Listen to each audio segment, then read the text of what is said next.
सुनिए, ये सारिका देवी की झुग्गी कौन सी है? हम ही है सारिका देवी। आपको एसडीएम मैडम ने बुलाया ऑफिस में, तो आप टाइम से आ जाना कल। एसडीएम मैडम ने हमें क्यों बुलाया है? देखो वो मुझे नहीं पता, वो आपको बुलाने के लिए बोला था, तो आप आ जाना टाइम से, ठीक है?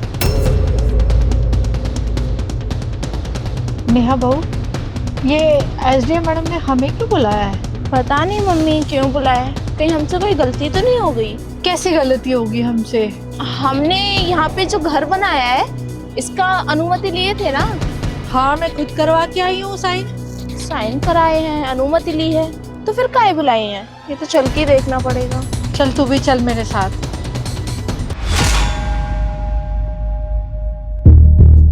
मैम, जिनको आपने बोला था वो लोग आ गए। ठीक है।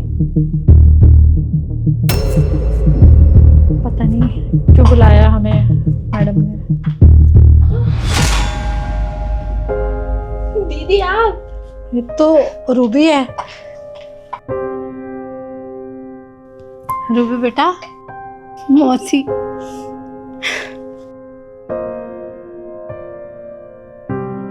मैं बन गई जिला अधिकारी और ये सपना, ये मुकाम सिर्फ आप लोगों की वजह से पूरा हुआ है। अगर उस दिन आप लोगों ने मेरी मदद नहीं की होती। मौसी, आपसे एक मदद चाहिए थी। हाँ बेटा बोल, क्या मदद चाहिए तेरे को? तेरी मौसी बैठी है ना, बोल। मौसी, वो गांव में रह के ना पढ़ाई नहीं हो पा रही, तो मैं शहर जाना चाहती हूँ, दिल्ली जाना चाहती हूँ बड़ा अफसर बनने के लिए। तो वहाँ जाऊँगी तो कोचिंग लगाऊँगी, रहने खाने का खर्चा होगा। अभी बैठ के हिसाब लगा रही थी तो कुछ 90,000 तक बैठा है एक साल का खर्चा। अगर कुछ पैसा मिल जाता तो मेरा भविष्य सुरक्षित हो जाता मौसी, बस इसलिए पैसे मांग रही हूँ। 90,000? चल रुक, देखती हूँ। नेहा बहू।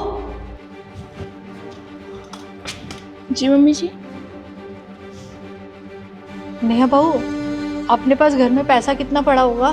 पैसे तो कुछ भी नहीं है, बस राशन के लिए पड़े हैं थोड़े बहुत। कुछ भी नहीं है क्या? 5, 10, 20 हजार कुछ भी नहीं है? देख, कुछ तो पड़ा होगा अंदर। नहीं, अभी तो कुछ भी नहीं है। रूबी को ना कुछ पैसों की जरूरत थी बाहर पढ़ाई करने के लिए। बड़ा अफसर बनना है इसको। बाहर वो होते हैं ना बड़े बड़े कोचिंग क्लासेस जो कहीं तो लगती हैं, वहाँ जाना है इसको पढ़ने के लिए। तो देखना कुछ पैसे पड़े होंगे। रूबी को कम से कम 1 लाख की तो ज़रूरत पड़ेगी, क्योंकि इसको वहाँ रहना खाना भी है, तो वो भी खर्चे होंगे, इसके पढ़ाई के खर्चे भी होंगे। तो देखना कुछ निकल आए कुछ पैसे अंदर से। तो नहीं तो कुछ बता मेरे को, क्या कर सकते हैं इसके लिए जो इसकी हेल्प हो जाए। इतना सारा पैसा तो नहीं है हमारे पास, आप ही बताइए फिर क्या करना है।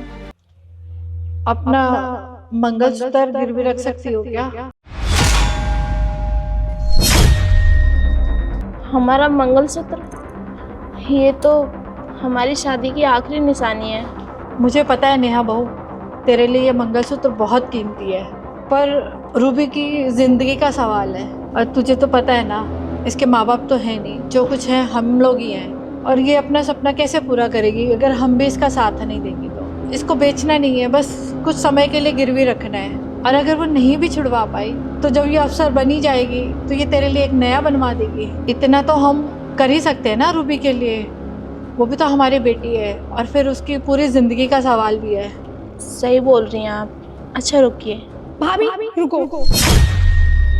मौसी, ये आप कैसी बात कर रही हैं? मैं अपने स्वार्थ के लिए भाभी का मंगलसूत्र नहीं ले सकती। मैं गांव में रह के पढ़ाई कर लूंगी, नहीं बनूंगी अफसर कोई बात नहीं, लेकिन ये उनकी शादी की आखिरी निशानी मंगलसूत्र ये नहीं ले सकती मैं। रूबी बेटा, बात तो सुन। ये सोना जेवरात ये किस दिन काम आते हैं? ऐसे वक्त के लिए होते हैं जब आप पर बुरा वक्त आए, तो आप इस चीज़ को बेचकर अपने बुरे वक्त को निकाल सको। और आज तो तुझे सबसे ज़्यादा ज़रूरत है इस चीज़ की, क्योंकि इस पर तेरा भविष्य निर्भर करता है ना। और आज ये मंगलसूत्र चला भी गया तो कुछ बिगड़ेगा नहीं, लेकिन तेरा भविष्य खराब हो गया ना, तो बेटा तेरे को भी सारी ज़िंदगी ऐसे ही धक्के खाने पड़ेंगे हमारी तरह। तू बस शांत रहे। हम जो कर रहे हैं ना, हमें कर लेने दे। हम तेरे बड़े हैं ना, तो हम जो भी करेंगे तेरे भले के लिए, चिंता मत कर, तू सिर्फ अपने पढ़ाई की और अपने भविष्य की चिंता कर। ला नेहा बहू, अपना मंगलसूत्र दे दे बेटा। जी।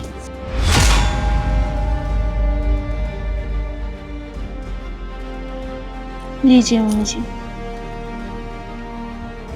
तू शांत रहे और तू ये ले।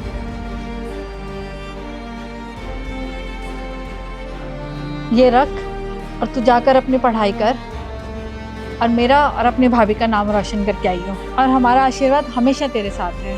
बहुत बहुत धन्यवाद मौसी। अरे अरे नहीं नहीं, कोई बात नहीं। नर्स जी, बहुत मन लगा के पढ़ाई करना और इस गांव की पहली अफसर बन के आना। हमारा आशीर्वाद हमेशा तुम्हारे साथ है, ठीक है? और हमारा खूब नाम रोशन करना।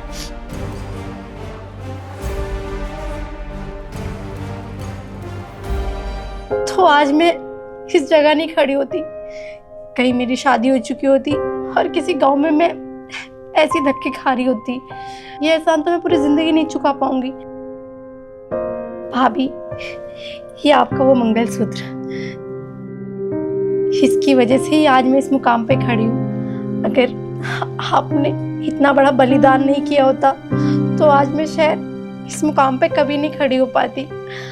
मैंने तो सारी उम्मीद तोड़ दी थी कि मैं कभी पढ़ लिख पाऊंगी भी, आगे बढ़ पाऊंगी या नहीं। माँ बाप ना होने के बाद भी आप लोगों ने मुझे इतना सपोर्ट किया। मौसी, आपने हमेशा मुझे माँ से बढ़कर प्यार दिया। पर भाभी, आपका तो जितना धन्यवाद बोलूं उतना कम है। अरे नहीं दीदी, इसमें एहसान वाली कौन सी बात है। अगर हमारी छोटी सी मदद से आप इतनी बड़ी अधिकारी बन गई तो हमारे लिए इससे बड़ी खुशी की बात और क्या हो सकती है।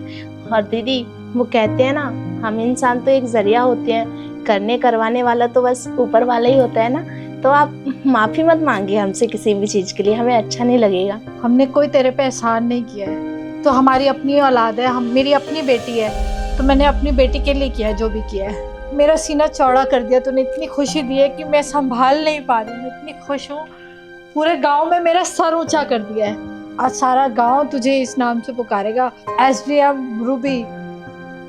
मैंने तो सुना है बहुत सारे बच्चे पेपर देते हैं, लेकिन उन सारे बच्चों में तू अव्वल नंबर पे आई, तू पास हुई, तू आज इस मुकाम पे आई है ना।